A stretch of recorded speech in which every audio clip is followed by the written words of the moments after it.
It's June, of course, and many people and their pets will enjoy time outside this summer. That also means it's time to protect our pets from fleas and ticks.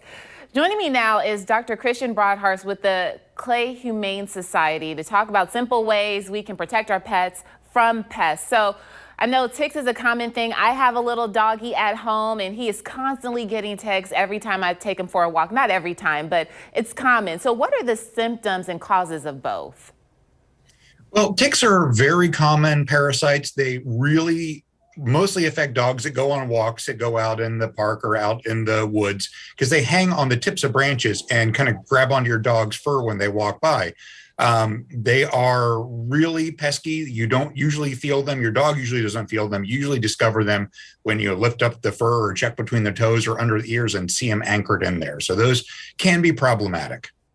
And even if cats are indoors, because ticks can affect cats as well, that is also important as well. So what are some medications that are recommended for cats and dogs? Can they use the same type of medication? It depends. I would certainly, there are some medications that can be used on both, but I would certainly be sure you check before giving it. There are absolutely tick killing dog medications out there that will be very harmful to cats. So you have to be sure that if you have a cat, that what you're using is cat specific. But there are lots of options. There are some over-the-counter options that work okay. There are some prescription options that work much better. A lot of it depends on your circumstance, on your budget, and how often your dogs or your cats are going to be exposed to the possibility of ticks. And I know that ticks, I mean, they can be traumatic and they can cause some issues for humans as well. So I know it is important to get those ticks removed immediately. How much of an issue is it for it to affect an owner? Because I know sometimes when it comes to ticks, humans can get Lyme disease and it can cause a lot of health issues. Yeah, the tick itself isn't the problem. It's very often the diseases that they can carry, like Rocky Mountain spotted fever, like Lyme's disease.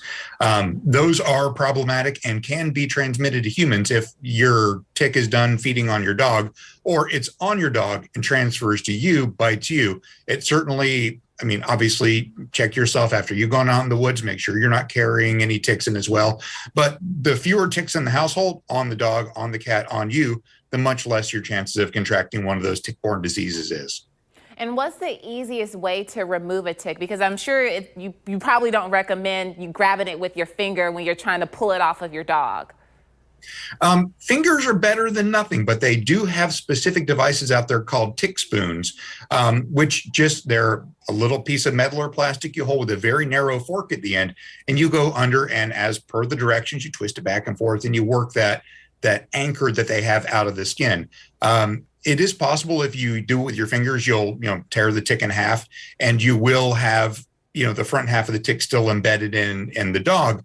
It will not grow a new tick, but it certainly has the possibility of becoming infected, giving you a big ugly sore there. So definitely, if you don't have a tick spoon in your house, go buy one. They're almost all pet stores, easy to find.